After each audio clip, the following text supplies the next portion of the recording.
You must be delighted with your new deal. Yeah, it all happened pretty quick, to be fair. I got called in for the gaffer and Davey a couple of weeks ago, just giving me the nod that I was going to get offered a new contract, and I'm thrilled that I've been pretty happy with my own performances this year. Obviously, it's been going well for the boys on the park in terms of results as well. So it's glad that the coaching staff have rewarded me. But at the end of the day, now it's just to kick on and in your next one and keep doing what we're doing in the field. Given the length of the contract, how good is it to know that your future's secure for that long? Yeah, like I said, that's probably why it didn't take too long. Because the most important thing was obviously the security in terms of, obviously it's a 4.5 year, which is what I wanted. So like I said, I was getting asked questions before this was all said and done. It was people kept saying, "Would you see yourself in 5 years?" And my answer's always been, I see myself at Rangers and hopefully back in the SPL, chancing for titles and being back in Europe. So now I've certainly got the length to go and do that, and I'm looking forward to the journey over the next 4.5 years. Is there something, that security that you're talking about, is that something that you've lacked since you went for sort of full time as a pro last few years? Not really, no, because my first contact at Midfielder was 3 years, and then after 2 I got another 3-year one. So I've always pretty much had security, but in terms of your desire and your want to be at a club, then this is, at the end of the day, that's the place I want to be. I obviously took a chance to come and trial here when there was offers elsewhere, but I'm starting to reap the benefits now after 6 months. So it proves that I've done the right decision, and like I said, I've always wanted to be here for a length of time, and I'm just thankful it's all done now. You've been filling in that sort of defensive midfield role this season. So the manager's made a couple of acquisitions from Accrington in January, coming in the summer. Matt Crooks can sort of fill in that role as well. Do you think going forward we'll see you perhaps more in a comfortable position further up the park than you've been used to previously? Obviously that's, at the end of the day, it's a gaffer's decision, but I see myself as being able to fill in both roles, to be honest. It's the holding mid role this year, it has been a new position to me, but it's something that I've enjoyed, because at the end of the day, with you do end up getting on the ball quite a lot, and but like I say, I can certainly fill in the one forward. But I'm delighted to the two Accrington boys are coming here next year. I seen first and foremost. I went down to watch Accrington a couple of times last year, actually, because obviously I'm quite pal with Cal Naismith, who was previously there at Accrington. I seen first and foremost two of them are very good players, so I think they're good acquisitions for the squad, and we'll welcome them with open arms. At the end of the day, competition is healthy at a club like Rangers.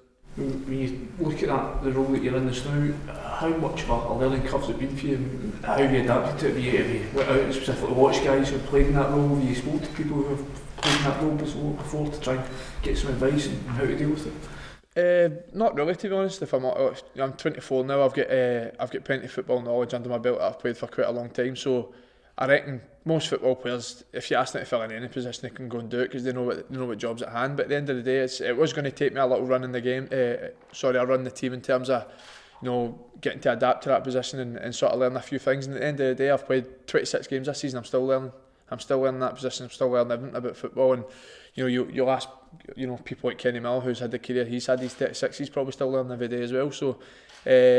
Like I said, I've been happy with my performances. If you asked me at the start of the season if I'm a defensive midfielder, I said no.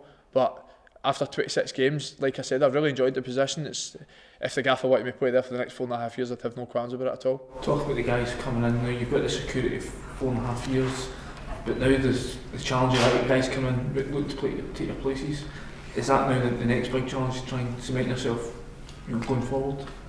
First and foremost, again, I can probably think of the boys you're mentioning. I've played against them again. First and foremost, they're very good players. So, like I said, I want every good player that's out there. I want them to come to Rangers, because at the end of the day, all that helps us to achieve our goals and get us back to where we belong and get us back in Europe and win that SPL. So, like I said, welcome any player that comes in. It's a competition selfie, but at the end of the day, they'll need to come take my place, and I'm certainly not going to give it up easy. You've played all but one game, I think, this season under Matt Robertson. Did you have any doubts about how you were going to fit in when you first arrived, or was it just gone better than expected?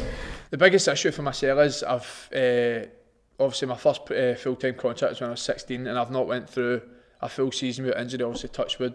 So thankfully this year I've not managed to miss any training sessions or any games through injury, and that's all credit to the backroom staff, and it's the first full pre-season I had. Footballers will tell you it's really important when you've come back after a summer off, just to stay fit and do the right things over pre-season, you can kick on for the rest of the season. So like I said, hopefully no more injuries, and as long as I keep doing what I'm doing every day in training, then at the end of the day I need to earn my place in the team, and thankfully I'm doing that just now. So having said that, I take it this is the best season you've had in your career so far? Yeah, it goes without saying.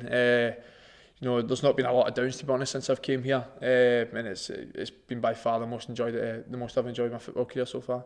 You almost had one slide down a couple of weeks ago with that red card. What were your thoughts after that and when it got rescinded? I was watching the game. Obviously, when I got sent off, I watched the game in the tunnel, and it took me 2 minutes before I said I can't watch this anymore. So I just went into the changing room and had a shower. Came out. I didn't hear any obviously any noise, which is what I was hoping for. I just said don't even hear any crowd noises, and I looked at my phone. I had about 30 texts saying 3-2, and it wasn't a nice feeling watching that game. And I was just putting my club shirt back on. I heard obviously the crowd roaring.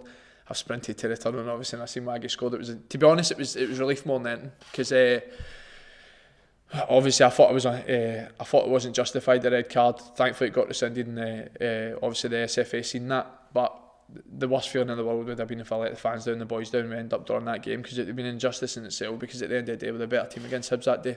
But like I said, obviously thankfully it all got rescinded, and after that it was all just worrying about getting it rescinded, because like I said, I didn't want to miss any games. So did you speak to Fraser at all after the incident? No, but I know Fraser's a boy. I know I would never call him anything bad. No, I've seen certain words about him come about it, but to be honest, I know Fraser, and he's a really good lad. He's not that type of boy. He's like I say, he's an aggressive player, so he's pretty much the opposite of that. So I'm sure he gets what he done.